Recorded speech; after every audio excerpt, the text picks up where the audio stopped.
அனைவருக்கும் வணக்கம். பாரம்பரிய திருவள்ளுவர் குலவம்சம் பிரசன்ன ஜோதிடர் சுப மாரிமுத்து திருப்பூரிலிருந்து இந்த பதிவு உங்களுக்காக. ஐயா வணக்கங்க ஐயா. வணக்கம் ஐயா. ஐயா இப்போது மக்கள் சார்பாக ஒரு கேள்வி இன்றைக்கி நான் கேட்கலான் இருக்கேன். கேளுங்க ஐயா. ஐயா, அதாவது இந்த ஜாதகத்தில் முடக்கு இருக்கு, ஜாதகத்தையும் முடக்கிருச்சு, கண்டிப்பாக அதனால் வாழ்க்கையில் நிறைய பிரச்சனைகள் அப்படின்னு சொல்லி நிறைய பேர் கேட்குறாங்க. கண்டிப்பாங்க ஐயா. இந்த முடக்குங்கிறது என்னங்க ஐயா? அதற்கும் கர்மாவுக்கு ஏதாவது சம்மந்தம் இருக்காங்க ஐயா? ரொம்ப பற்றி சொன்னீங்கன்னா ரொம்ப உதவியாக இருக்குங்க. நல்ல கேள்விங்க ஐயா. இந்த கர்மாவே முதல்ல எங்கேருந்து வருது அப்படிங்கிறது தான் இப்போ நம்ம சொல்ல போகிறோம். இதுவரைக்கும் எத்தனையோ கருத்துக்களெல்லாம் நீங்கள் இந்த உலகத்தில் கேட்டிருப்பீங்க. ஆனால் இந்த பதிவில் நீங்கள் பொறுமையோடு இந்த கருத்தை ஒரு இனிமையோடு நிதானமாக கேட்டிங்கன்னா உங்களுடைய ஊழ்வினை கர்மா எங்கிருந்து உருவாச்சு, இதனுடைய இந்த கர்மானால் நாம் என்ன கஷ்டப்படுறோம், நாம் இந்த பூமியில் பிறக்கிறதுக்கு என்ன வரம் வாங்கி வந்தோம், நம்ம பாவ புண்ணியமெல்லாம் ஜாதக கட்டத்தில் போய் எப்படி எடுக்கிறது, நம்மளுடைய தோஷம்னு சொல்கிறோமே அந்த தோஷம் எப்படி கிரியேட் ஆகுது, நம்ம இந்த பூமியில் பிறக்கும்போது கொண்டு வந்த கர்மாவா, இல்லை கடவுளே நம்மளுக்கு ஒரு தண்டனையாக கொடுத்த கர்மாவா, இல்லை நம்ம இந்த பூமிக்கு வந்ததுக்கு அப்புறம் செய்த கர்மாவா, இது எல்லாத்தையுமே நம்ம பொறுமையாக கேட்கணும்னா கண்டிப்பாக இந்த பதிவை நீங்கள் பொறுமையோடு கேளுங்க. உங்களுக்கு இதில் ஒரு பெரிய ஒரு ரகசியம் ஒன்று அடங்கியிருக்குது.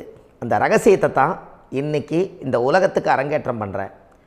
இந்த முடக்கு நம்ம ஐயா கேட்டதில் ஒரு அற்புதமான ஒரு விஷயம் என்ன அப்படின்னு கேட்டிங்கன்னா, முடக்குங்கிறது அந்த காலத்தில் பெரிய திறமையை கட்டி போட்டு வச்சுட்டா நம்மனால் அது இயங்க முடியுமாங்க? முடியாது இல்லைங்களா ஐயா? முடியாது. அப்போது அதே மாதிரி ஜாதக கட்டத்தில் நமக்கு வேண்டிய யோகத்தை கடவுளே நம்மளுக்கு நாம் செய்த பாவத்தினால அது முடக்கி வச்சிருச்சுன்னா அந்த பாவகத்தை அந்த ஜாதகர் அனுபவிக்க முடியுமா? அனுபவிக்க முடியாது. அப்போது அந்த அனுபவிக்க முடியாமல் வெளி உலகத்தில் போய் நம்ம தேடி போன பிறவியில் செய்த பாவத்தை இந்த பிறவியில் நீங்கள் தேடி கண்டுபிடிச்சி வாழ்க்கையில் நீங்கள் எப்போ மேலுக்கு வர்றது? அப்போது அந்த கர்மா 12 ராசி கட்டத்துக்குள்ள 27 நட்சத்திரத்தில் 9 கிரகங்களுக்குள்ள ஒரு பெரிய ஒரு ஆத்துமாத்துமான கர்மா, உங்கள் பூர்வ ஜென்ம கர்மா இதுக்குள்ளே எங்கேயோ ஒரு இடத்துல முடங்கியிருக்குது. இந்த முடக்க மட்டும் உங்கள் ஜாதகத்தில் நீங்கள் கண்டுபிடிச்சிட்டிங்கன்னா ஹைலைட்டாக வாழ்கிறதுக்கு, இந்த உலகத்தில் சுதந்திரமான வாழ்க்கை வாழ்கிறதுக்கு ஒரு மிகப்பெரிய பொக்கிஷம் உங்கள் ஜாதகத்துக்குள்ளேயே இருக்குது. அப்போது அந்த ஜாதகத்துக்குள்ளே நாம் போன பிறவியில் நம்ம கர்மா நாம் என்ன செய்திருப்போன்னு உங்களுக்குள்ளே பெரிய குழப்பம் இருக்கும். என்னங்க ஐயா, நீங்கள் என்ன கர்மா பண்ணிட்டு வந்தீங்க, நாம் போன பிறவியில் நம்ம யாரை ஒரு வதச்சோம், யாரை நம்ம மனசை புண்படுத்தினோம், நம்ம தாத்தாவுக்கு சோறு போட்டோமா, நம்ம பாட்டனுக்கு சோறு போட்டோமா, நம்ம முப்பாட்டனுக்கு சோறு போட்டோமா, நம்ம கொள்ளுப்பாட்டனுக்கு சோறு போட்டோமா, அப்போ நம்ம அப்பாவுக்கு நம்மளை பெற்றவருக்கு நம்ம சாப்பாடு கொடுத்தோமா, இவங்களுக்கெல்லாம் நம்ம சேவை பணிமடைகள் செஞ்சோமா, நம்மளுடைய உறவுகளுக்கெல்லாம் அரவணைச்சு போனோமா, நம்மளுடைய இந்த மாதிரி நாம் இரத்த சம்பந்த உறவுகளை இருந்து தான் இந்த உலகத்துக்கு நம்ம வெளியில் வந்திருப்போம். அப்போது வெளியில் நீங்கள் நிற்கிறீங்க, அப்படியே மேலே போய் பார்த்தீங்கன்னா ஒரு 7 தலைமுறையில் ஒவ்வொருத்தரும் செய்த கர்மாவெல்லாம் நம்ம பிளட்டு ரிலேட்டிவாக இப்போ நீங்கள் கரண்ட்டில் இருக்கிறவங்க கிட்ட தான் டெபாசிட் பண்ணியிருக்கோம். அப்போ இது தெரியாமல் நாம் ஜாதகத்துக்குள்ளே போய் தசாபுத்தி நல்லா தனுங்க இருக்குது, நான் ரொம்ப கஷ்டப்படுறேன், என் ஜாதகத்தில் போய் பார்த்தேன் எல்லா கிரகங்களும் நல்ல வலிமையாக இருக்குன்னு தான் சொன்னாங்க, ஆனால் இன்னும் என்னுடைய கடன் அடையலை, இன்னும் என்னோடய கர்ம தீர்ந்த மாதிரியே தெரியல, எனக்குள்ளே ஒரு தாட்டு என்னமோ நான் ஒரு பின்தங்கின வாழ்க்கையிலே வாழ்ந்துட்டுருக்கேன் அப்படின்னு நீங்கள் சொல்லும்போது, அப்போ இதையெல்லாம் தாண்டி ஒரு கர்மா உங்களுடைய ராசி கட்டத்துக்குள்ளே எங்கேயோ ஒரு பக்கத்தில் ரகசியமாக புதைஞ்சிருக்கு. அப்போது அந்த ரகசியமாக புதைஞ்சிக்கக்கூடிய அந்த முடக்கு தான் இன்றைக்கி இந்த உலகத்துக்குள்ளே நீங்கள் தெரிஞ்சுக்கக்கூடிய விஷயம். அப்போ அந்த முடக்குங்கிறது ஒன்று உண்மை. இந்த உலகத்துக்கு நம்மளை எல்லாத்துலேயும் நல்லா யோசிச்சு பாருங்கள். 12 ராசி கட்டம் இருக்குதுங்களா ஐயா? ஆமாங்க ஐயா. ஆனால் கிரகம் எத்தனை இருக்குதுங்க? 9 தான் இருக்குங்க ஐயா. ஆமாம், 12 ராசிக்கு 12 கட்டத்துக்கு 12 கிரகம் கொடுத்துருக்கலாமல்ல கடவுள். அப்போ ஏன் 3 கட்டத்தை மட்டும் எம்டி பண்ணி மீதி 9 கிரகத்தை வச்சுக்கிறாருன்னா, அப்போ நாம் செய்த 3 தலைமுறை கர்மாவுக்கு அது எந்த கட்டம் பிளாக் ஆகுதோ அந்த கட்டத்துக்குள்ளே ஏதோ ஒரு ரகசியம் இருக்கிறனால தானே எங்கேயோ ஒரு பக்கத்தில் நீங்கள் கண்டிப்பாக கர்மாவில் மாட்டுவீங்கிறது கடவுளே படைச்சு தானே இதை உருவாக்கியிருக்காரு. 12 ராசிக்கு 12 கட்டம் கொடுத்துருந்தா எங்கே நீங்கள் சுற்றி வந்தாலும் ஏதோ ஒரு வீட்டுக்குள்ளே போய் உட்காந்துக்கலாம். ஆனால் ஒரு வீடு சுத்தமாக இருக்குது, ஒரு வீட்டில் 4 கிரகம் இருக்குது, ஒரு வீட்டில் 3 கிரகம் இருக்குது, ஒரு வீட்டில் 5 கிரகம் இருக்குது, ஒரு 3 வீடு 4 வீடு காலியாக இருக்குது. அப்போ எங்கேயோ ஒரு ராசி கட்டத்துக்குள்ளேயே கடவுளுடைய கர்மா விளையாட்டு, அது ரகசிய விளையாட்டு தான். அப்போது இந்த இடத்துல தான் உங்கள் ஜாதகத்தில் முடக்கு இருக்குது. இந்த முடக்கை நீங்கள் எப்படியெல்லாம் அதை ஆராய்ச்சி பண்ணி கண்டுபிடிக்க முடியும் அப்படிங்கிற ஒரு விஷயத்தை தான் இன்றைக்கி நம்ம இந்த உலகத்துக்குள்ளே இதை நுழைக்க போகிறேன். இப்போ அப்பா செய்த பாவம்னு ஒன்று இருக்குமில்லங்க ஐயா, நம்ம அறியாத வயசில் தெரியாதில்ல, அப்பா செய்த பாவம்னு இருக்கும். அப்பாவுடைய சொத்து பிள்ளைக்குத்தானா, அப்பாவுடைய பாவம் பிள்ளைக்குத்தானே, என்னங்க ஐயா? சரி, அப்போ தாத்தா இருக்கிறாரு, தாத்தாவுடைய கர்மா உயிர் எங்கே எழுதி வைக்கிறாருங்க? அப்போது மகனை விட்டுறாரு. அப்போ தாத்தா மாதிரியே முகம் இருக்குது, தாத்தா மாதிரியே அவருடைய நடை உடை பாவனை இருக்குது, அவர் தாத்தாவுடைய ஜீனு தான் அப்படின்னு இவர் சொல்லும்போது, அப்போ தாத்தாவுடைய சொத்து பேரனுக்கு சொந்தம்னா தாத்தாவுடைய பாவம் எங்கே போகுங்க? Very good. அப்போ அப்போது இந்த கர்மா எப்படி டிரான்ஸ்ஃபர் ஆகுதுன்னு உங்களுக்கு தெரியுதா? அப்போ நீங்கள் போன பிறவியில் அந்த தாத்தாவுடைய பேரனை நீங்கள் பிறக்கிறதுக்கு கர்மம் உங்களை செயல்பட வச்சுருக்குது. அதனால் நீங்கள் தாத்தாங்கிறீங்க. அதனால் அந்த கௌரவமாக எங்கள் தாத்தா சம்பாரித்த சொத்து நான் தான் அனுபவிக்கணுங்கிற விதியை நீங்கள் உருவாக்கிறீங்க. அப்போது இந்த ஜாதகத்தில் அந்த ஊழ்வினை தோஷந்தான் ஏதோ ஒரு வழியில் உங்களை கர்மாவை செயல்படுத்துது. அதனால தான் இந்த ஜாதகத்தில் எந்த ஒரு முடக்கை எடுக்கிறதா இருந்தாலும் சூரியன் என்ற நட்சத்திரம் எதுவோ அந்த நட்சத்திரத்துக்கு எந்த வீடு முடக்காகுதோ அங்கே தான் உங்களுடைய கர்மா ஒளிஞ்சிருக்கும். இதுதான் உங்களுடைய பெரிய ஒரு பொக்கிஷமான ரகசியம்.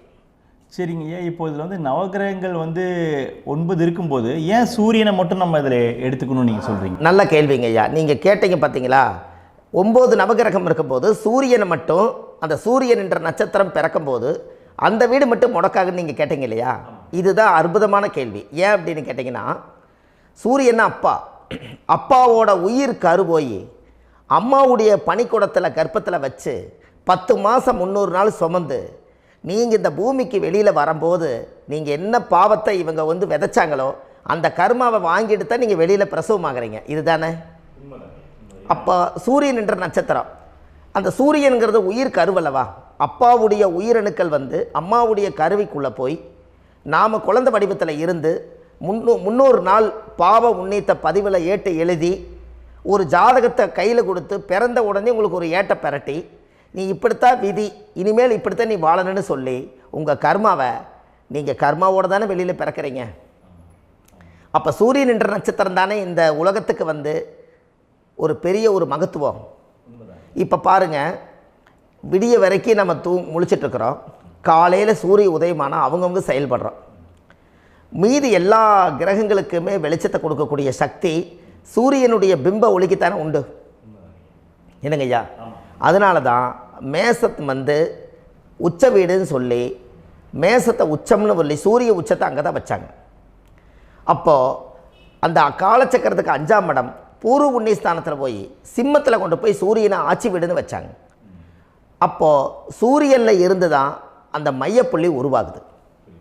அப்போ உங்களுடைய ஜாதகத்தில் அந்த சூரியனாகப்பட்டவர் பிறக்கும்போது நீங்கள் உங்கள் ஜாதகத்தை நீங்கள் எடுத்துக்கங்க ஐயா. நீங்கள் இன்றைக்கே போய் கதவை திறந்து உங்கள் பெட்டியை திறந்து பீர்வாவுக்குள்ளே உங்களுடைய ஜாதகம் இருக்குது, அந்த ஜாதகத்தை எடுத்து ஜோதிடர்கிட்டையே நீங்கள் சந்தேகம் கேட்குறக்கு முன்பு நீங்களே உங்களுடைய கர்ம பற்றி தெரிஞ்சுக்கிறதுக்கு இந்த பதிவில் உங்களுக்கு ஒரு ரகசியத்தை சொல்லித்தரேன். உங்கள் ஜாதகத்தில் இப்போ இது வரைக்கும் ராசி கட்டத்தை நீங்கள் பார்த்துருப்பீங்க, ஆனால் பாதசாரம்னு ஒன்று இருக்கும் இல்லைங்களா? ராசிக்கு பாதசாரம்னு ஒன்று இருக்கும். சூரியன் என்ன நட்சத்திரத்தில் இருக்குது, சந்திரன் என்ன நட்சத்திரத்தில் இருக்குது, செவ்வாய் என்ன நட்சத்திரத்தில் இருக்குது, புதன் என்ன நட்சத்திர காலில் நிற்குது, இதெல்லாமே அந்த சாரம் இல்லாத ஜோதிடம் சோரம் போய்விடும். அதனால் அந்த சாரத்தில் நிற்கிது பார்த்தீங்களா கிரகம், அதில் இப்போ நீங்கள் உங்களுடைய ராசி கட்டத்தை ஓப்பன் பண்ணுங்கள். இதில் ராசி கட்டத்தில் சூரியன் என்ற நட்சத்திரம்னு ஒன்று இருக்கும் இல்லைங்களா? அது எதுவாக வேணாலும் இருந்துட்டு போட்டோம். அந்த நட்சத்திரம் தான் நீங்கள் பிறக்கும்போது தாயுடைய கருவறைக்குள்ள கரு உருவான நட்சத்திரமே அதுதான். புரிஞ்சுங்களா ஐயா? பிறக்கும்போது நீங்கள் அந்த கருவுடைய நட்சத்திரம் அப்பா வந்து கருவை உருவாக்கி கர்மாவை விதைச்சது அந்த சூரியன் என்ற நட்சத்திரம் தான். அந்த வீட்டுக்கு தான் இந்த ராசி கட்டத்தில் உங்களுக்கு முடக்கு உருவாகுது. புரிஞ்சுங்களா ஐயா? அப்போது ஒரு ஜாதகத்தில் சூரியன் என்ற நட்சத்திரம் எதுவோ அதுதான் உங்களுடைய கர்மா நட்சத்திரம். இப்போ நம்ம பிறக்காதுக்கு முன்னாடி அப்பா கட்டத்தில் அந்த கர்மா டெபாசிட் ஆகிருக்கும். அதை ட்ரான்ஸ்ஃபர் எப்படி பண்ணுறாரு? அவருக்கு ஒரு கல்யாணம் வச்சு அவர் குடும்ப வாழ்க்கையில் வாழ்ந்து நம்மளோட உயிர் கருவை கொண்டு போய் ஊராம் பொண்ணை கல்யாணம் பண்ணி பொண்டாட்டின்னு எடுத்துக்கொண்டு அந்த பொண்டாட்டிங்கிற உரிமையாகி இவருடைய உயிர் கரு உருவாகி வாரிசுகள் வெளியில் வருது. அதானங்க ஐயா? அப்போது அந்த சூரியன் என்ற நட்சத்திரம் தான் இந்த உலகத்தில் ஒரு பிரம்மாண்டமான நட்சத்திரம். இந்த நட்சத்திரம் உங்கள் மனசுக்குள்ளே ஏதாவது இருந்துச்சுன்னா உங்கள் வீட்டில் ஏதாவது ஒரு நல்ல விஷயங்கள் நீங்கள் பண்ணுறதா இருந்தால் அந்த கர்மா நட்சத்திரம் சூரியனுடைய நட்சத்திரம் இருக்குது பார்த்தீங்களா, அந்த நட்சத்திரத்தில் எந்த ஒரு சேவைகளும் செய்யக்கூடாது. அதுதான் கர்மா. அதை போய் நீங்கள் ஆக்டிவேட் பண்ணி விட்டீங்கன்னா அது முன்னோர்களை வந்து நீங்கள் வந்து தொந்தரவு பண்ண மாதிரி. அந்த கர்ம நட்சத்திரம் தான் உங்கள் வாழ்க்கையில் அது புதஞ்சிருக்கிறதா. இப்போ குழந்தை பிறந்தாலோ சீர் சீமந்தங்கள் நீங்கள் செய்கிறதாலோ கல்யாணம் முக்கிறதுனாலோ உங்கள் ஜென்ம நட்சத்திரத்தன்னைக்கு கல்யாணம் பண்ண வேண்டாம்னு சொல்லிக்கிறாங்கல்லங்க. உங்களுக்கு ஜென்ம நட்சத்திரத்துக்கு முன்னாடி உங்களை உருவாக்குன நட்சத்திரம் தான் ஜென்ம நட்சத்திரம். அப்போ சூரியன் என்ற நட்சத்திரம் அப்பாவுடைய ஜென்ம நட்சத்திரமாக அந்த ஊழ்வினை கர்மம் செயல்படுது. அப்போ அந்த முடக்கு யார் வழியில் வந்தது? முன்னோர்கள் வழியில் வந்தது. முன்னோர்கள் கட்டி வச்சது யாரைய? குலதெய்வத்தை. அப்போ அந்த குலதெய்வத்தை போய் சாமிக்கு போய் வீடு வாசல்லாம் வலித்து குலதெய்வத்தை போய் தேங்காய் பழம் பூ மாலை கல்கண்டு வாங்கி அர்ச்சனை பண்ணி ஒரு அன்னதானம் ஒன்று பண்ணிவிட்டு சாமிக்கு பொங்கல் வச்சு நைவேத்தியம் பண்ணிவிட்டு உங்கள் ஜாதகத்தை வச்சு பூஜை பண்ணிவிட்டு வாங்க. அதுக்கப்புறம் தான் உங்கள் கர்மாவை கண்டுபிடிக்கிறதுக்கு வழியே பிறக்கும். குலதெய்வத்தை வணங்காமல் கோவிந்தா கோவிந்தா என்று பல தெய்வத்தை வணங்கினாலும் பலனொன்றும் இல்லைன்னு அந்த காலத்தில் முன்னோர்கள் சொல்லி வச்சுக்கிறாங்களா இல்லைங்களா? அதனால் கண்டிப்பாக அதை கண்டுபிடிச்சி நீங்கள் அதுக்கு ஒரு நைவேத்தியம் பண்ணால் மட்டும்தான் முதல்ல உங்கள் 5ஆம் பாவம் முன்னோர்கள் அது வேலை செய்யும். குலதெய்வ ஆலயத்துக்கு போயிட்டு வாங்க. போயிட்டு வந்துட்டு இந்த கர்மவினை தோஷத்தை நிவர்த்தி பண்ணுறதுக்குண்டான சரியான பரிகாரத்தை நம்ம எடுப்போம். அப்போது உண்மையாலுமே ஒரு ராசி கட்டத்துக்குள்ளே இந்த மாதிரி ஒரு அந்த கர்ம தோஷம் இருப்பதனால இந்த கர்மா தோஷத்துக்கு அந்த முடக்க தோஷங்கிறத நீங்கள் எடுத்து அதை கண்டுபிடிச்சி அந்த சூரியன் என்ற நட்சத்திரம் எந்த ராசி கட்டத்தில் போய் முடக்காயிருக்குதோ அந்த முடக்கு எந்த பாவகம் வந்து நம்மளுக்கு லாக் ஆகிருக்குதோ அந்த பாவகத்துக்கு உண்டான பரிகாரங்கள் அதுக்குரிய ஸ்தலங்கள் அந்த கோவில்களில் போய் சுவாமிக்கு தேங்காய் பழம் பூமாலை கல்கண்டு வாங்கி அர்ச்சனை பண்ணி நீங்கள் இந்த கோவிலுக்குள்ளே போய் உட்காந்து சாமி கும்பிட்டு வந்தீங்கன்னா உங்களுடைய ஜாதகத்தில் இருக்கக்கூடிய அந்த முடக்கு தோசை நீங்கி வாழ்க்கையில் நீங்கள் எதை சாதிக்க வந்தீங்களோ அந்த சாதனையை நீங்கள் சாதிச்சிட்ருப்பீங்க. புரிஞ்சுங்களா ஐயா? ஏன் அப்படின்னா அந்த முடக்கு நட்சத்திரத்துக்குள்ளே தான் ஒரு தோஷம் இருக்குது. இப்போ அந்த காலத்தில் பாருங்கள் ஐயா, முன்னோர்கள் எல்லாம் நிறைய பேர் கோவில் கட்டி வச்சுட்டு போயிருக்காங்களா இல்லைங்களா? இந்த கோவில் எதுக்காக கட்டி வச்சுக்கிறாங்கன்னா அவங்க கட்டினவங்களுக்கும் அந்த முடக்கு தோஷம் இருந்திருக்குது. ராஜாக்கள் இருந்திருக்குது, மன்னர்கள் காலத்தில் இருந்திருக்குது, ஜமீன்தார் காலத்தில் இருந்திருக்குது. இப்போ அவங்களுடைய அமைப்புகள் எல்லாமே முன்னோர்கள் என்னமோ அறியாமல் தெரியாத தன்னடக்கம் இல்லாத ஒரு கர்மாவை இவங்க செஞ்சிட்டாலும் அதுக்குரிய பரிகார ஸ்தலங்களை கொண்டு போய் அந்த காலத்திலே ஜாதகம் பார்த்து நம்ம வந்து முன்னோர்களுடைய பாவத்தை நாம் செய்த பாவத்தையும் தீர்த்துட்டு நமக்கு கீழே அடுத்த சந்ததிகள் அடுத்த தலைமுறைகள் வந்தாலும் இந்த கோவில்களுக்கு வந்து விளக்கு போட்டு சாமி கும்பிட்டு இந்த மண்ணை மிதிச்சிட்டு போனால் அன்னையோடு அந்த கர்மா தீருங்கிறது அந்த காலத்திலேயே முடக்க தோஷ பரிகாரத்தை கோவில் வழியில் அந்த காலத்தை திசை திருப்பி வச்சுருக்காங்க. அப்போ நீங்கள் கோவிலுக்கு போகாமல் கண்டிப்பாக இந்த பரிகாரத்தை நீங்கள் உடைக்க முடியாது. ஏன் உடைக்க முடியாதுன்னா இப்போ நீங்கள் எத்தனை வருஷம் வாழ்கிறீங்க ஐயா? 120 வருஷமே வச்சுக்கோங்க. சூரியன் திசை 6 வருஷம், சந்திரன் திசை 10 வருஷம், செவ்வாய் திசை 7 வருஷம், ராகு திசை 18 வருஷம், குரு திசை 16 வருஷம், சனி திசை 19 வருஷம், புதன் திசை 17 வருஷம், கேது திசை 7 வருஷம், சுக்கிரன் திசை 20 வருஷம். இப்போ நான் சொன்ன டோட்டலெல்லாம் கூட்டிங்கன்னா 120 வருஷம் வரும். இது ஒரு மனிதர் பிறந்து பூரண ஆயுளோடு வாழ்ந்தால் இந்த 120 வருஷம் வாழ்ந்தால் அவர் இந்த பூலோக பதவி விட்டு சிவலோக பதவி போயிடுவார். அதுக்கு பேர் தான் பூரண ஆயுள் என்று பொருள். அப்போ இந்த பூரண ஆயுளை வாழ்ந்தவருக்கு 120 வருஷம். கோயில் எத்தனை வருஷம் வாழுதுங்க ஐயா? கோயில் பழங்காலத்து கோயிலெல்லாம் எத்தனை வருஷம் வாழுதுங்க? 12 வருஷத்துக்கு கும்பாபிஷேகம். அது ஓகே, அது பரவாயில்ல. 12 வருஷத்துக்கு ஒருக்கா பழசை புதுப்பிச்சு கும்பாபிஷேகம் பண்ணி மறுபடியும் அதுக்கு பவர் ஊட்டி சக்தி ஊட்டி அதுக்கு உருவேற்றுறாங்க. நான் சொல்கிறது கோயில் 5000 வருஷம் 4000 வருஷம் பெரிய பெரிய சித்தர்கள், மகான்கள், ரிஷிமார்கள், யோகிகள், சித்தர்கள் இவங்களெல்லாம் போய் கோவில்லையே சிவனையும் பெருமாளையும் வழிபாடு பட்டுட்டு கோவில்லையே ஒரு ஓரத்தில் ஜீவசமாதி ஆயிட்டாங்கன்னு பழைய கால கோயிலில் சித்தர்கள் குடியிருக்காங்களா இல்லைங்களா? இருக்காங்களங்க ஐயா. அப்போது நாம் 120 வருஷம் வாழ்கிறோம், கோவில் 5000 வருஷம் வாழுது. எங்கே சக்தி அதிகமாக இருக்குன்னு சொல்லுங்க? கோவிலில் தாங்க ஐயா. கோயில் தான், அதில் ஒன்றும் மாற்றம் இல்லைங்களே. கோயில் தாங்க. அப்போ கோவிலில் தான் அந்த சக்தி இருக்குதுன்னு நீங்கள் சொல்கிறீங்க. அப்போ உங்களுடைய கர்மாவை உடைக்கிறதுக்கு 120 வருஷம் பெருசா 5000 வருஷம் பெருசான்னு சொல்லுங்கள்? 5000 தாங்க. அப்போ 5000 வருஷம் உள்ள அலைகள் வந்து எத்தனை அந்த சிவனுக்கு இப்போ சிவன் கோயிலே உங்களுக்கு முடக்கு தோஷத்துக்கு ஒரு கோயில் வருதுன்னு வச்சுக்கோங்க. அந்த கோவிலில் எத்தனை முடக்குகளுக்கு உண்டான கோவில்கள், எத்தனை பழங்களை ஊற்றி சாமிக்கு அபிஷேகம் பண்ணியிருப்பாங்க, எத்தனை பால் கூட ஊற்றிருப்பாங்க, பன்னீர், தேன், இளநீ, மஞ்சள் நீர், திருமஞ்சனம், அபிஷேகம், பொங்கல், நைவேத்தியம் இத்தனையும் செஞ்சு அந்த சிவனை வந்து சிவனாக பார்த்து அந்த கருவறைக்குள்ள ஒரு கிராணங்கள் வரும்போதும் கூட பாதுகாப்பு பண்ணி வச்சு நல்ல சக்தியோடு அந்த கருவறையை புத்தியோடு அவங்க வேலை செஞ்சு அந்த காலத்தில் வச்சுருக்காங்களா இல்லைங்களா? அப்போது நம்ம வீட்டை அவ்வளோ சுத்தமாக வச்சுருக்க முடியுமா? என்னதான் வாஸ்து இருந்தாலும் முடியாது இல்லைங்களா? அப்போது அவ்வளவு ஒரு பவர்ஃபுல்லான கோவில் அந்த முடக்கு தோஷத்துக்குள்ளே ரகசியமாக அந்த கோயில் அடங்கியிருக்குது. உங்கள் ஜாதகத்துக்குள்ளே உண்மையாலுமே ஊழ்வினை கோயில், கர்மவினை கோயில் அதுக்குள்ளே இருக்குது. அந்த ஜாதகத்தை கணிச்சு பார்த்தா கரெக்டாக உங்களுடைய ஜாதகத்தில் அப்பாவுடைய கருவறையிலேருந்து உயிர் உருவாகிற நேரத்தில் இருந்து இப்போ வரைக்கும் நீங்கள் கரண்ட்டில் வாழ வரைக்கும் அந்த கர்ம கூட வர்றதை ஒரே ஒரு இடத்துல போனால் மட்டும்தான் விட்டுட்டு வர முடியும். அது எந்த வீடு அப்படின்னு கேட்டால் உங்களுக்கு வந்து அப்பாவுடைய கர்மா வழியில் போய் அந்த கோவில் பழையகால கோயில், பழையகால தெய்வங்கள், அந்த கோவில் தான் உங்கள் ஜாதகத்துக்குள்ள ரகசியமாக இருக்கும். அது ஏன் இந்த பதிவில் உங்களால் சொல்ல முடியாது அப்படின்னா, இந்த பதிவில் ஏன் உங்க சொல்ல முடியாதுன்னா உங்கள் ஜாதகம் தெரியாமல் என்ன கோயிலை நீங்கள் சொல்லுவீங்க?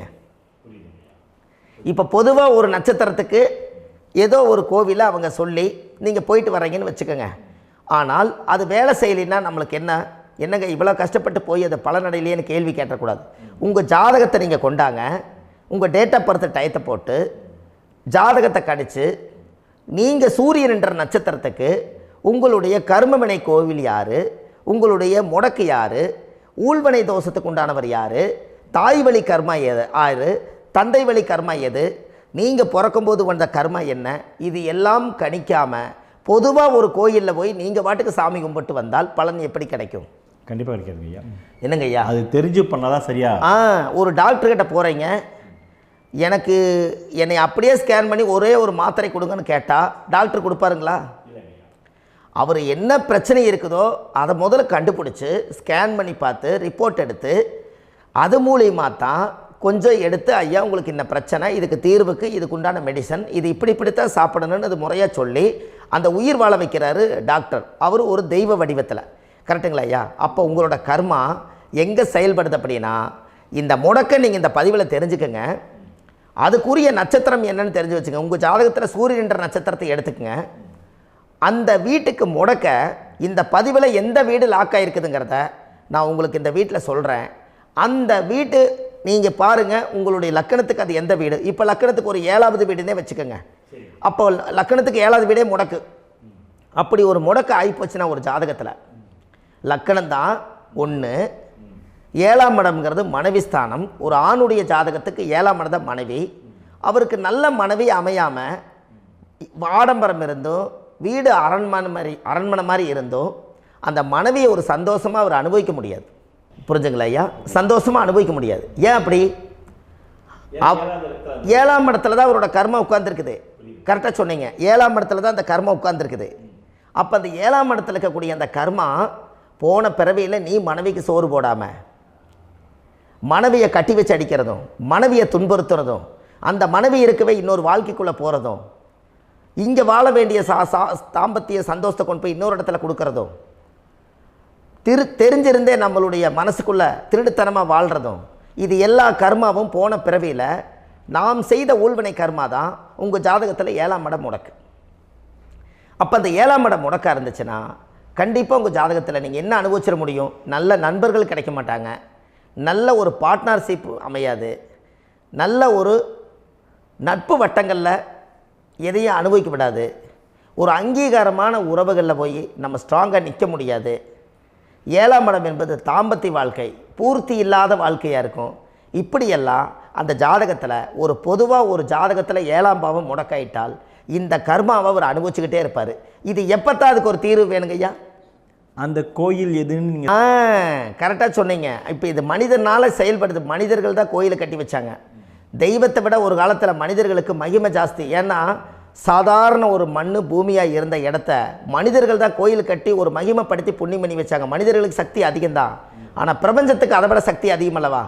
ஐயா, நீங்கள் கோவிலுக்கு போய் அந்த கர்மா உடைக்கிறதுக்கு கோவிலில் சக்தி இருக்குது, ரைட்டு. ஆனால் நம்ம வீட்டுக்கும் கோயிலுக்கும் ஒரு மிகப்பெரிய தொடர்பு என்னென்னா, அந்த கோயில் கட்டுறவங்க எல்லாமே பழைய காலத்து கோயிலெல்லாம் பாருங்கள், பஞ்சபூதத்தை வச்சு கட்டியிருப்பாங்க. பஞ்சபூதத்தை வச்சு தான் கட்டுவாங்க கோயில். அது உங்களுக்கு தெரியணும் இல்லைங்களா? பஞ்சபூதம்னா நீர், நெருப்பு, காற்று, பூமி, ஆகாயம். இந்த பஞ்சபூதத்தினுடைய சக்திகள் எல்லாம் ஒரே நேர்கோட்டுக்கு என்னைக்கு வருதோ அன்னைக்கு தான் அந்த கோவிலுடைய பாலக்கால் போட்டு 1000-2000 வருஷம் நிலச்சி நிற்கிறது. காரணம், இந்த பிரபஞ்சத்தில் பஞ்சபூதம் எப்படி நிலச்சி நிற்குதோ அதுபோல் 5000 வருஷம் நிற்கிறதுக்கு அந்த பஞ்சபூத சக்தி வச்சு தான் சாமி சிலையை பிரதிஷ்டை பண்ணி வச்சுருப்பாங்க. அதனால தான் இந்த கோயில்கள் எல்லாம் 5000 வருஷமாயும் எத்தனையோ கிராணங்களை எல்லாம் தப்பிச்சிருக்கிறதுக்கு காரணம். அப்பேற்பட்ட புண்ணிய ஸ்தலம் உங்களுக்கு எதுன்னு தெரியணும் அல்லவா? என்னங்க ஐயா? அப்பேற்பட்ட புண்ணிய ஸ்தலம் உங்களுக்கு எதுன்னு தெரிஞ்சால் தானே நீங்கள் போய் செய்ய முடியும், இல்லாட்டி கண்டிப்பாக தெரியாது. அப்போ இந்த முடக்கு தோஷத்தை கடவுள்கிட்ட கொண்டு போய் ஒப்படைக்கணும். நாம் பிறக்கும் போது கொண்டு வந்த கர்மாவை நாம் இருக்கும் காலத்தில் கொண்டு போய் இந்த கர்மாவை சுத்தப்படுத்தி, நீங்கள் பாவ ஆத்மாவை இந்த பூமியில் பிறந்து பூலோகத்தில் எல்லா புண்ணியத்தையும் செஞ்சுட்டு இந்த பூலோகத்தை விட்டு நீங்கள் போகும்போது புனித ஆத்மாவாக போகணுன்னா உங்கள் கர்மாவை கொண்டுட்டு போகாதீங்க, கர்மாவை நிவர்த்தி செய்யுங்க. என்னங்க ஐயா? அப்போ கர்மாவை சுத்தப்படுத்துங்க. கர்மாவை சுத்தப்படுத்திட்டு உங்களுக்கு பிறக்கிற குழந்தைகளுக்கு அந்த கர்மாவை டிரான்ஸ்ஃபர் பண்ணாமல் உங்களோட நில் பண்ணுங்க. ஒரு உதாரணம் சொல்லட்டுங்களா ஐயா? ஒரு காந்தம் ஒன்று இருக்குது இல்லைங்களா? ஒரு காந்தம்ங்கிறது ஒரு தாத்தாவாக வச்சுக்கோங்க. ஒரு இரும்பை கொண்டு போய் வச்சா ஒட்டு மோட்டாதா? அப்போ ஒட்டுனோடனே காந்தம்ங்கிறது தாத்தா, அவருக்கு பிறந்த வாரிசுக்கு அந்த கர்ம டிரான்ஸ்ஃபர் ஆயிருமா? சரி, இன்னொரு இரும்பை கொண்டு போய் வைங்க, ஒட்டு மோட்டாதா? அப்போ அது பேரனுக்கு வைங்க, பேரனுக்கு வந்துருச்சு அந்த கர்மா. இன்னொரு இரும்பை கொண்டு போய் வைங்க, அந்த காந்தத்துக்கு நேர் இன்னொன்று வைங்க, ஒட்டு மோட்டாதா? அப்போ அதை கொண்டு போய் நம்ம கொள்ளு பேரனுக்கு வைங்க. இப்படியே டிரான்ஸ்ஃபர் ஆகி தலைமுறையாக இந்த கர்மா தொடர்ந்துக்கிட்டே இருக்குது. இந்த இடத்துல கொண்டு போய் காந்தத்துக்கு இரும்பு ஒட்டிகிட்டே இருக்குதுல்ல, இந்த இடத்துல ஒரு மரக்கட்டை செஞ்சு கொண்டு போய் கரெக்டாக வச்சுக்கினே போட்டுமா? அந்த மரக்கட்டையை கொண்டு போய் வைக்கிறவர் யார்?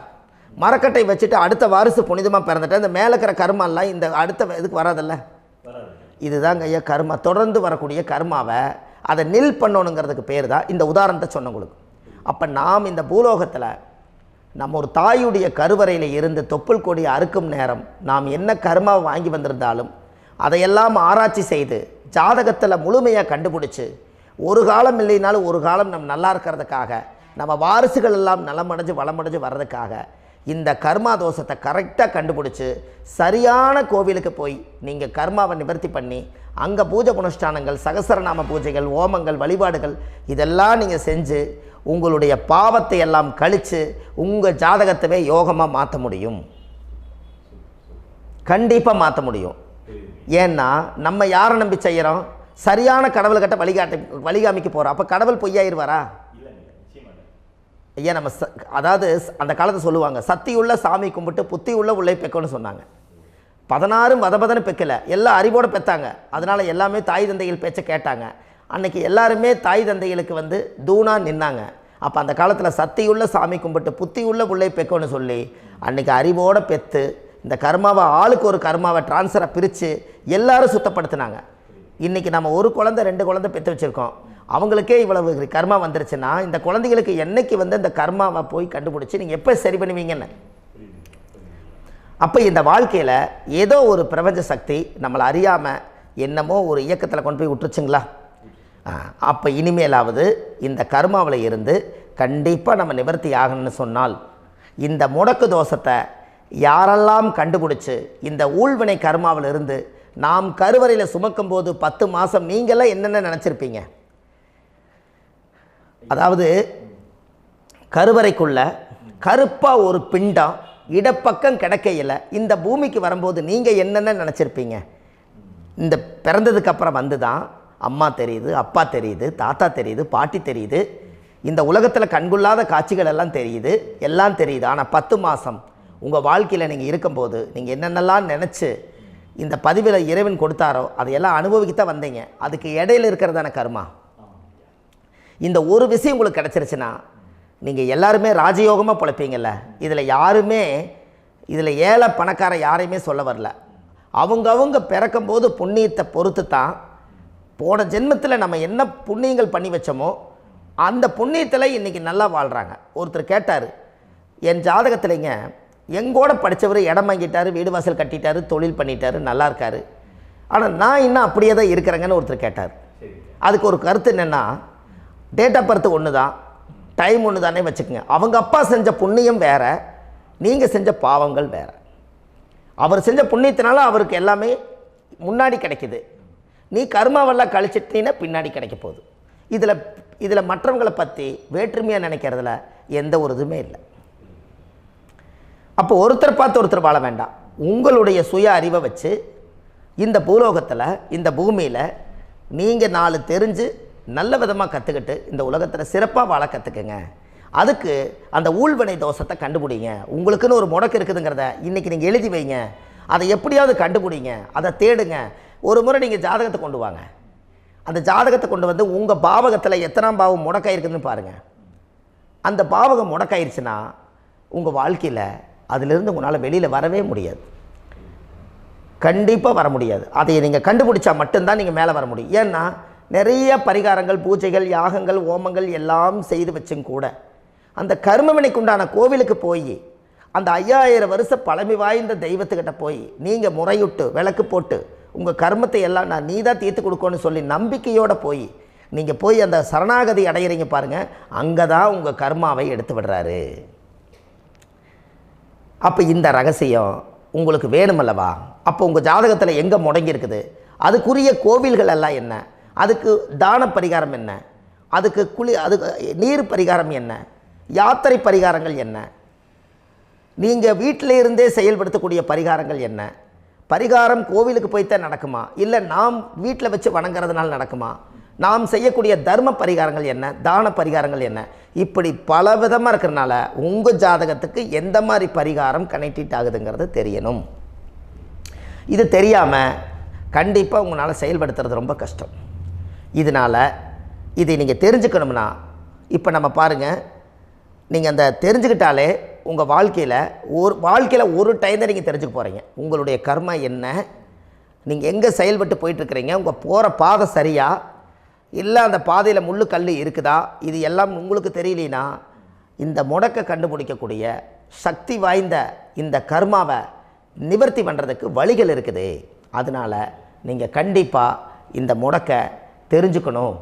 இந்த முடக்கு ராசினா என்ன உண்மையாலுமே உங்கள் வாழ்க்கையில் நீங்கள் தெரிஞ்சு இனிமேல் உங்கள் வாழ்க்கையில் இதுவரையிலும் கர்மாவுக்குள்ளேயே கஷ்டப்பட்டீங்க, வழி தெரியாமல் கண்ணை கட்டி காட்டில் விட்ட மாதிரி இருந்தீங்க. இனி அப்படி இருக்க வேண்டாம். உங்கள் ஜாதகத்தில் 12 ராசி கட்டத்தில் 9 கிரகம் போகும், மீனி 3 கிரகம், 3 கட்டம் உங்களுக்கு எங்கேயோ ஒரு பக்கத்தில் 3 கட்டம் எம்டியாக தான் இருக்கும். கரெக்டுங்களா? அது இல்லாமல் ஒரு ஜாதகம் பிறக்காது. ஏன்னா 9 கிரகத்துக்கு 9 கணக்கு போட்டால் 3 கட்டம் எம்டியாக தான் நிற்குது. அந்த கட்டத்துக்குள்ளே எந்த நட்சத்திரத்தில், எந்த சாரத்தில், எத்தனாவது டிகிரியில், எத்தனாவது பாத சாரத்தில், எத்தனை வெகுளையில், எத்தனை செகண்டுக்குள்ளே இந்த கர்மா உள்ளே புகுந்து உங்களை செயல்படுத்துதுங்கிறத கண்டிப்பாக உங்கள் ஜாதகத்தை கொடுங்க. பார்த்து இந்த விஷயத்தை சொல்கிறேன், நீங்கள் அந்த இடத்துக்கு போய் நிவர்த்தி பண்ணிவிட்டு உங்கள் வாழ்க்கையில் கொஞ்சம் காலம் வாழ போகிறீங்க. பாருங்கள், பிறந்ததுலேருந்து 20 வருஷத்துக்குள்ளே இளமையாக வாழ்கிறீங்க, குழந்தையாக வாழ்கிறீங்க. 20லேருந்து 40 வயசுக்குள்ளே தான் உங்களுக்கு ஒரு பொண்ணை பார்த்து கல்யாணம் பண்ணி ஒரு கரு உருவாக்குறீங்க. அதுக்கப்புறம் 40லேருந்து 60க்குள்ளே குழந்தை பெற்று கடமை முடிச்சிடுறீங்க. 60 வயசுக்கு மேலே ரிட்டையர்ட் ஆகிடுறீங்க. இந்த 20க்கும் 60க்கும் இல்லாத 20லேருந்து இந்த 40 வயசுக்குள்ளே உங்களோட தேடல் என்னவோ அது வாழ வேண்டிய சுகபோகமான வாழ்க்கை எல்லாமே அந்த 40க்குள்ளே தான் இருக்குது. இந்த 40க்குள்ளே இருக்கக்கூடிய வாழ்க்கையை இந்த கர்மா தெரியாமல் காலத்தை வீணாக்க வேண்டாம். வாழ வேண்டிய வயசில் நீங்கள் வாழணும். அதுக்குரிய கர்மாவை நீங்கள் சுத்தப்படுத்துங்க. எப்படியெல்லாம் நீங்கள் சந்தோஷமாக வாழ்கிறீங்கன்னு எனக்கு ஒரு தகவல் கொடுங்க. வேறு லெவலில் நீங்கள் இருப்பீங்க. கண்டிப்பாக இந்த பதிவில் உங்களுக்கு நான் இந்த விஷயத்தை கொடுக்க போகிறேன். இந்த முடக்கு நட்சத்திரங்கள் என்ன அப்படிங்கிறத இந்த பதிவில் நீங்கள் ஒரு நோட் ஒன்று எடுத்துக்கோங்க, குறித்து வச்சுக்கோங்க. இதில் இருந்து அவங்கவுங்களுக்கு முடக்கு நட்சத்திரம் என்னங்கிறத இந்த பதிவில் நான் உங்களுக்கு கொடுக்குறேன். இந்த வீடு தான் அது முடக்குங்கிறத சொல்கிறேன். இதையெல்லாம் நீங்கள் தெரிஞ்சு உங்கள் ஜாதகத்தவே நீங்கள் முடக்கு எடுத்து கண்டிப்பாக உங்கள் வாழ்க்கையில் நீங்கள் நல்லா இருப்பீங்க.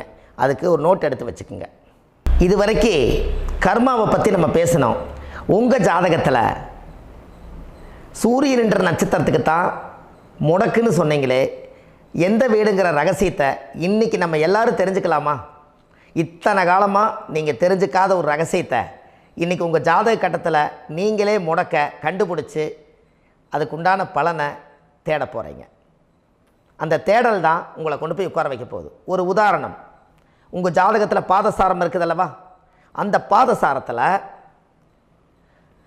சூரியன் என்ற நட்சத்திரம், சூரியன் நின்ற நட்சத்திரம் பாதசாரத்தில் கரெக்டாக எடுங்க.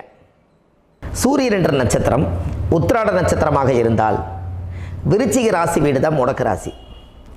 அப்போ உங்கள் வாழ்க்கையில் அது மேசத்துக்கு அது 8வது வீடு, உங்கள் லக்கணத்துக்கு அது எத்தனாவது வீடு நீங்கள் பார்த்துக்கோங்க. அது செவ்வாயுடைய வீடு. அந்த விருச்சிக ராசி தான் முடக்கு ராசி வரும். செக் பண்ணி பாருங்கள், கரெக்டாக இருக்கும். அப்போது கண்டிப்பாக உங்கள் வாழ்க்கையில் ஒரு நல்ல முன்னேற்றங்கள் வரணும். எடுத்த காரியம் ஜெயமடையணும். செய்யும் தொழிலில் லாபம் ஏற்படணும். 4 பேர்த்துக்கு முன்னாடி நான் கௌரவமாக வாழணும். வண்டி வாகன சொத்து சுகம் எல்லாம் எனக்கு அமையணும்னு சொன்னால் அந்த பாவகம் முடக்கு ராசியாக இருப்பதனால என்றைக்கு அதை நீங்கள் ரிலீஸ் பண்ணுறீங்களோ அன்னையிலிருந்து உங்களுடைய வாழ்வாதாரம் உயரும். அதுக்கப்புறம் தான் உங்கள் வாழ்க்கை ரொம்ப நல்லாயிருக்கும். உத்திராட நட்சத்திரத்தை பற்றி இது வரைக்கும் நீங்கள் பார்த்தீங்க. அடுத்தது திருவோண நட்சத்திரத்தை பற்றி அடுத்த பதிவில் நம்ம பார்க்க போகிறோம். நம்ம ஆன்லைன்லேயே ஜாதகம் பார்க்குறோம். உங்கள் date of birth, time, place கொடுத்தீங்கன்னா போதும். உங்களுக்கு ஜாதகத்தை கணிச்சு ஃபோன்லேயே உங்களுக்கு கர்ம ராசி கண்டுபிடிச்சி உங்களுக்கு உண்டான கர்ம பரிகாரத்தை சொல்லி உங்கள் வாழ்க்கையில் ஒரு வெளிச்சத்தை கொண்டு வர்றதுக்கு என்றைக்கும் உங்களுக்கு உறுதுணையாக இருப்பேன். நீங்கள் கண்டிப்பாக இந்த பதிவுகள் எல்லாம் இது உங்களுக்காகத்தான். இது அதிகாலை நேரத்தில் பிரம்ம முகூர்த்தத்தில் இந்த பதிவை உங்களுக்கு முழுமையாக சமர்ப்பணம் பண்ணுறேன். இதை இதை வழி நடத்தி இதைய எப்படியெல்லாம் இந்த முடக்கை கண்டுபிடிச்சி இப்படியெல்லாம் பேச வச்சு அழகு பார்க்க நம்ம முன்னோர்களுடைய ஆசீர்வாதமும் இந்த முடக்கை கண்டுபிடிச்ச குருமார்களும் அவங்களுடைய குடும்ப பாரம்பரிய வம்சாவளிகளும் எல்லாருமே நல்லா இருக்கணும். அதுக்காக இந்த நேரத்தில் நான் வந்து அடியேன் சுப மாரிமுத்தாக இருந்து திருப்பூர்லேருந்து இந்த பதிவை உங்களுக்கு நான் கொடுக்குறேன். கண்டிப்பாக இந்த முடக்கு கோயிலுக்கு, இந்த முடக்கு தோஷத்துக்கு உண்மையான பரிகாரங்கள், எளிமையான பரிகாரங்கள் நீங்களே வாழ்க்கையில் செஞ்சு ஆதிகால பரிகாரங்கள் உங்கள் மனசுக்குள்ளே இருக்குது. அதை செயல்படுத்தினா மட்டும் போதும், வாழ்க்கை எங்கேயோ போயிடும். கண்டிப்பாக ஒரு முறை உங்கள் ஜாதகத்தை அனுப்பி வைங்க, உங்களுக்கு நான் பார்த்து பலன் சொல்கிறேன். இன்றைக்கி நான் கொடுத்த பதிவுகள் எல்லாம் உங்களுக்கு ரொம்ப பயனுள்ளதாக இருந்திருக்கும். உங்களுக்கு இது வரைக்கும் எத்தனையோ கர்ம வினைகளை பற்றி தெரியாமல் இருந்திருப்பீங்க. இந்த பதிவில் நிறைய கேட்டு தெரிஞ்சுக்கிட்டீங்க. இதெல்லாம் வாழ்க்கையில் ரொம்ப முக்கியமான பரிகாரங்கள், எளிமையான பரிகாரங்கள். நேராக நீங்கள் கடவுளை தான் கெட்டியாக பிடிக்க போகிறீங்க. அந்த பரிகாரங்கள் எல்லாம் செஞ்சு அதிகாரமாக வாழ்ந்து இந்த பூலோகத்தில் நல்ல சிறப்பாக வாழ்கிறதுக்கு இந்த பரிகாரம் உங்களுக்கு ரொம்ப யூஸ்ஃபுல்லாக இருக்கும். கண்டிப்பாக இந்த பதிவை செய்யுங்க. நம்ம பாரம்பரிய திருவள்ளுவர் குல வம்சம் பிரசன்ன ஜோதிடர் சுப மாரிமுத்து, திருப்பூரில் இருக்கேன்.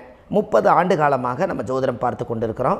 இவ்வளவு காலமாக எத்தனையோ ஆயிரக்கணக்கான மக்களுக்கு நம்ம ஜோதிடம் பார்த்து வழிகாட்டி நிறைய மக்களுக்கு நிறைய சேவைகள் செஞ்சுருக்கேன். நிறைய கோயில் கட்டி வச்சுருக்கேன், கும்பாபிஷேகங்கள் பண்ணி வச்சுருக்கேன், அன்னதானங்கள் நிறையா பண்ணி வச்சுருக்கேன், புண்ணிய யாத்திரைகள் நிறைய போய் வந்திருக்கேன். மக்களுக்காகவே நான் உங்களுக்கு உழைக்க தயாராக இருக்கேன். இந்த ஜோதிடம் வந்து என்னுடைய ஒரு பாரம்பரியமாக என்னுடைய அப்பா, தாத்தா, முன்னோர்கள் இதெல்லாம் எங்களுடைய குலத்தொழில் இது. அதனால் நாங்கள் பாரம்பரியமாக திருவள்ளுவர் குல வம்சம்.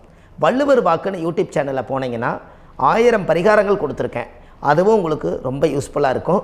வள்ளுவர் வாக்கு அப்படின்னு போடுங்க. அப்படி இல்லைன்னா சுப மாரிமுத்துன்னு போடுங்க. இதில் பரிகாரங்கள் நிறையா கொடுத்துருப்பேன். கண்டிப்பாக இதெல்லாம் நீங்கள் சந்தித்து நீங்கள் ஒரு சப்ஸ்கிரைப் பண்ணி வச்சுக்கோங்க. நான் போடக்கூடிய பதிவுகள் எல்லாமே உங்களுக்கு நோட்டிஃபிகேஷனை வந்துடும். அதனால் நீங்கள் ஒரு சப்ஸ்கிரைப் பண்ணி வச்சுக்கோங்க. தினமும் ஒரு தகவல் உங்களுக்கு கொடுத்துக்கிட்டே இருக்கேன். இதெல்லாமே உங்களுக்கு ஒரு பெரிய சந்தோஷமான நிகழ்ச்சிகள். என்றைக்கும் உங்களோட நான் வாழ்கிறேன். உங்களுடைய குடும்பத்தில் நான் ஒருத்தராக இருந்து குடும்ப ஜோதிடராக நான் இருப்பேன். கண்டிப்பாக ஆயுளுள்ள வரைக்கும் உங்களுக்காக இந்த ஜோதிடத்துக்கு உழைச்சி உங்கள் குடும்பத்தில் ஒருத்தராக நான் வந்து ஒரு ரத்த உறவில் நான் வந்து இந்த பூர்வ ஜென்மத்தில் உங்களுக்கு நான் கடமைப்பட்டிருக்கேன்.